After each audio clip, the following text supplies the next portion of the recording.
kaya't sa pamamagitan ng iyong Espiritu, gawin mong banal na mga kaloob na ito upang para sa amin maging katawan at dugo ng aming Panginoong Jesucristo.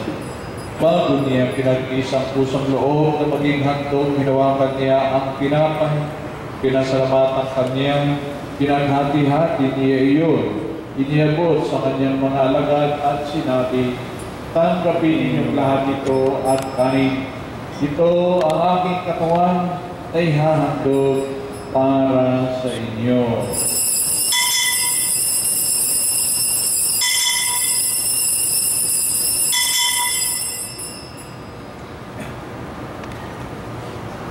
Gayon din naman, patapos ang hapunan, hinawakan niya ang kalis, muli kaniyang pinasalamatan, iniabot niya ang kalis sa kanyang mga alagad at sinabi, tanggapin ninyong lahat ito at inumin. Ito ang kalis ng aking dugo, ng bago at walang hanggang tipan, ang aking dugo na ibubuhos para sa inyo at para sa lahat sa ikapagpapatawad ng mga kasalanan. Gawin niyo ito sa pag-alala sa akin.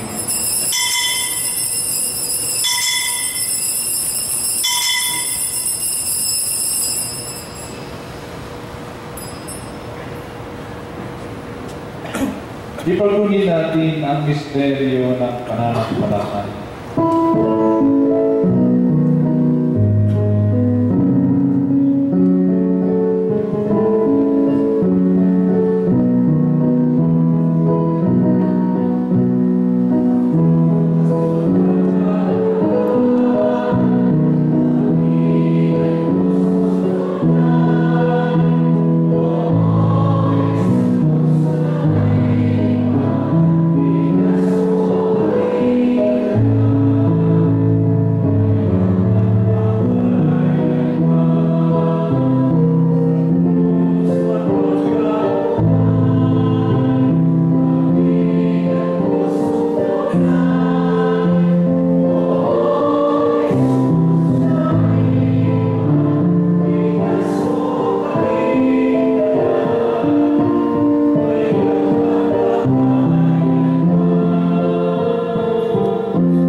Kaya iniaalay namin sa iyo ang tinapay na nagbibigay buhay at ang kalis na nagkakaloob ng kaligtasan. Kami nagpapasalamat dahil kami iyong minarapat na tumayo sa harap mo para maglingkod sa iyo. Isinasamo namin kami magsasalo-salo sa katawan at dugo ni Kristo ay mabuklod sa pagkakaisa sa pamamagitan ng Espiritu Santo. Amalingapin mo ang iyong simbahan, laganap sa buong daigdig. Pususin mo kami sa pag-ibig kay sa ni Francisco na aming Santo Papa at ni Buenaventura na aming Obispo at ang Panang-Kaparian. Alalahanin mo rin ang mga kapatid namin na himlay nang may pag-asang sila'y muling mabubuhay. Gayon din ang lahat ng mga pumanaw. Kaawaan mo sila at patuloyin sa iyong kaliwanagan. Kaawaan mo at pagindapatin kami lahat na makasalo sa iyong buhay na walang wakas. Kaysa ng mahal na Birhen Maria, Ina ng Diyos, kaysa ng kanyang kabiyak ng pusong si San Jose, kaysa ng mga apostol, ni San Lorenzo Ruiz at ni San Pedro Calungsod, ng lahat ng mga banal na namuhay dito sa daigdig ng kalugod-lugod sa iyo, maipagdiwang nawa namin ang pagpupuri sa ikararangal mo sa pamamagitan ng iyong anak na aming Panginoong Jesucristo. Sa pamamagitan ni Kristo, kasama niya at sa Kanya, ang lahat ng parangal at papuri ay sa iyo, Diyos Amang makapangyarihan, kasama ng Espiritu Santo, magpasawalang hanggan.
kabiyaya sa lahat ng masama, pagkalooban ng kapayapaan araw-araw, iligtas sa kasalanan at ilayo sa lahat ng kapahamakan, samantalang aming pinananaligan ng dakilang araw ng pagpapahayag ng tagapagligtas namin si Jesus Cristo.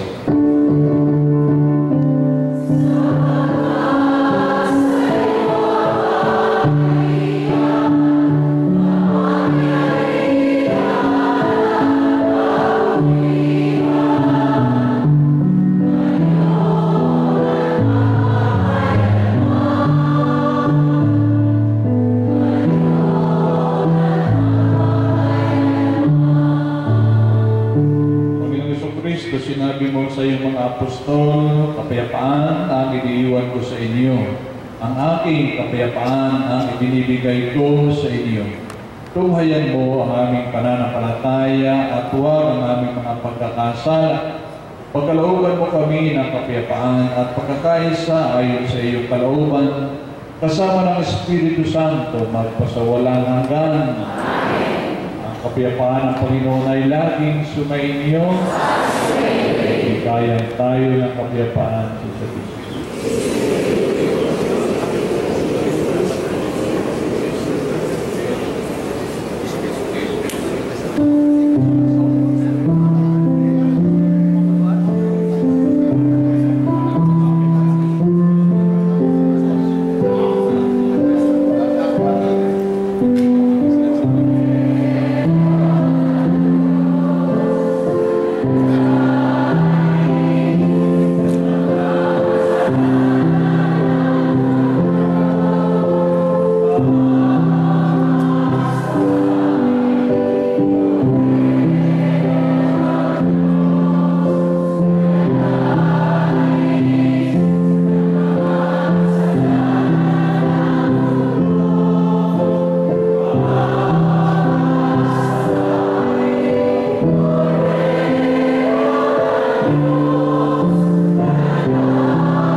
Siya si Jesus na ating pinaglilingkuran.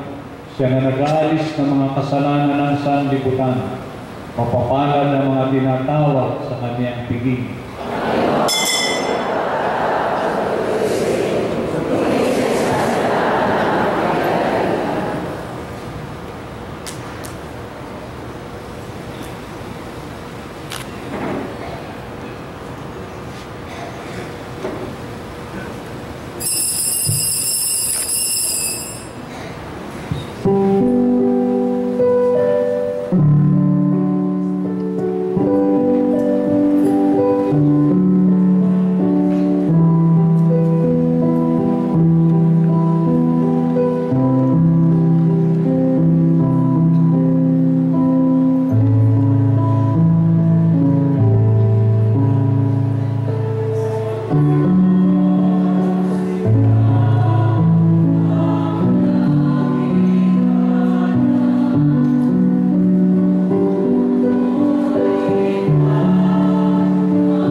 Manalangin tayo. Ama namin mapagmahal, amin ang pinagsaluha ng haing nagbibigay buhay. Habang panahon kaming lilingon sa iyo dahil sa lahat ng iyong awa at biyaya. Bilang tugon sa dalangin ng mga mapalad na martir na sina San Lorenzo at ang kanyang mga kasamahan, parapatin mong kami makarating sa kalwalatiang inilaan mo sa amin. Inilulog namin ito sa pamamagitan ni Kristo kasama ng Espiritu Santo magpasawalang hanggan.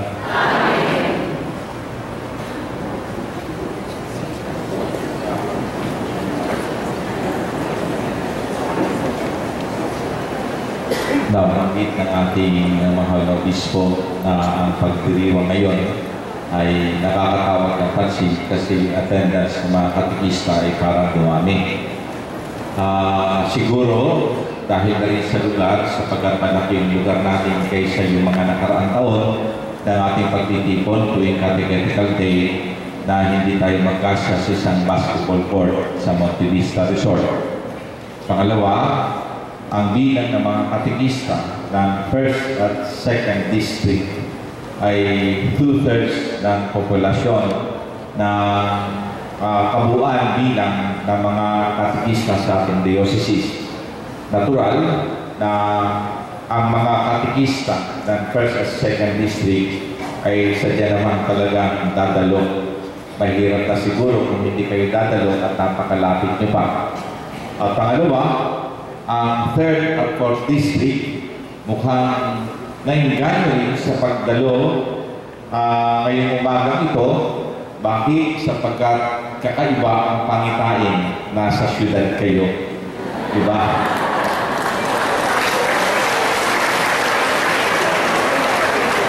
Gustong mamasyal ng mga 3rd at 4th District sa syudad. Ay napagkakataon ko natin ang ating mga sarili. Nagtatanong din si Bishop at nagtataka si Bishop kasi ang attendance ng mga pari ngayon dumami. Lumobo. Ano po ang dahilan? Nagkaroon po ako ng vision kagabi. Nagsalita sa akin ang mahal na Birhen ng Santo Rosario.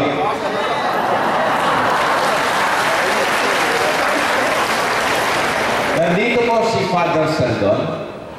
Siya yung parish priest ng Our Lady of the Rosary sa Luciana.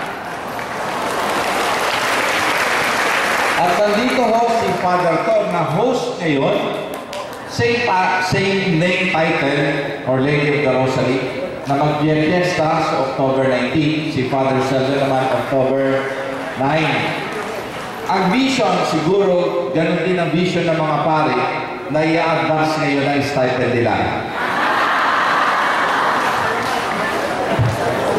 Ano na? Rosario Complex, yesterday. Father Lodi. Kaya, dumami yung mga pare kasi ang akala nila ngayon nagbibigay ang mga stipend. Mga fathers, salamat po ng marami. Totoo, maganda na namang pangitain na kahit po yung face value ng mga pare ay nakikita ninyo bilang pagsuporta lalo-lalo sa mga gawain pagkateketical sa ating diocese.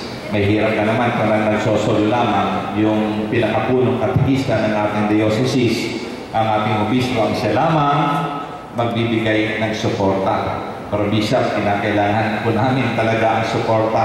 Hindi lamang siguro yung spirit in your presence, especially your financial assistance. Okay ba yun? Kaya ang sabi ni Bishop kanina, bawat tanong may sagot. Kaya huwag na kayong magtatanong pagdating sa pinansyal na usapin sapagkat sasagutin niya ng obispo. At ayaw ko na rin siyang tanungin kasi baka sabihin pa sa akin, sinabi ko na, may palaging kasagutan ang bawat tanong. Amen? Maganda po yung lugar, air condition, pero ito sa kagandahan doon ng Government of the City of San Pedro sa panguna po ni Mayor Lourdes Katakis. Palakpakan po natin siya. Yung ating pong mga benefactors na natulong-tulong, yung mga kumuha po ng mga spiritual buffet, kaya po naidaos po natin yung maayos yung ating selebrasyon ngayon. Dati-rati po, merienda lang ang sinasagot. Diba? Sa umaga ata. Ngayon, hindi na po kayo kasi kakaiba, libre po ang merienda ngayon. Pati lunch. Hindi. Sa susunod na taon yun, pangako ni Bishop. Yung pananang kaya natin sagutin.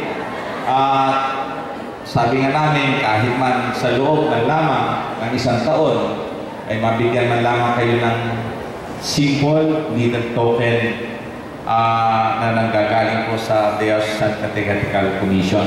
Kahit man lamang yung mga merienda ay sagutin. Sabi ko nga, salamat sa ating mga benefactors at mga nagbigay ko ng kanyang mga pledges. Pangalawa, yung ating pong mga kabarian kasama sa ating banal na misa ngayong umagang ito. Palakpakan din natin sila. Siyempre, palagi ang sumusuporta sa atin, di lamang sa spiritual, physical, emosyonal, at idadagdag natin ngayon, pati na rin ang pinansyal, ang ating pong mahal na obispo.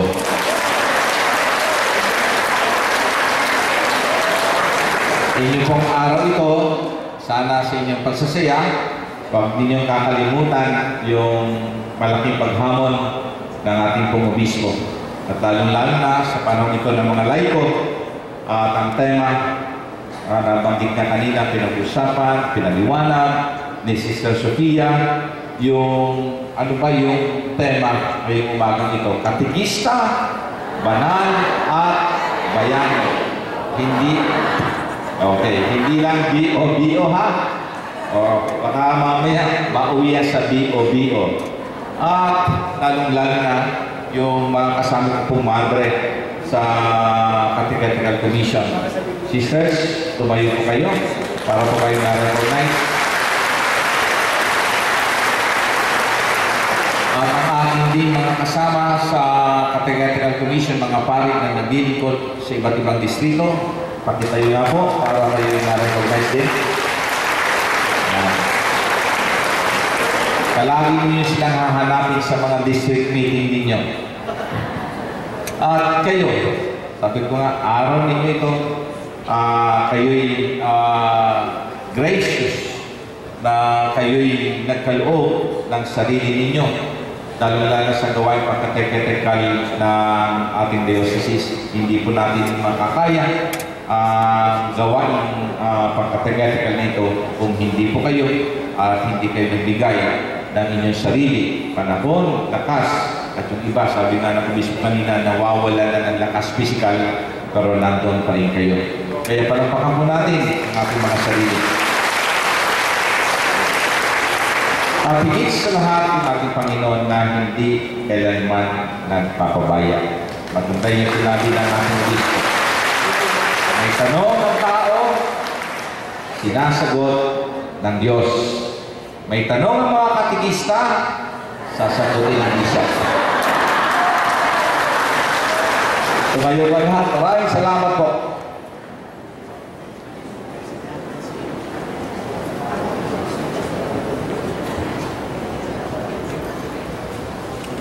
Bago ang final blessing, siyempre ay ang pasasalamat sa punong kapala ng lahat ng ito, si Father Tutsi, kasama ng mga kapulpit niya, mga kaparehan, si Father Jesse, si Father Ul, Father JD, si Father Francis, Father Elden, Father Emil, at yung sidekick, si Sister Sofia, at ang mga patoto. Salamat sa inyo. Palapakan natin sila. Sumayin niyo ang Panginoon.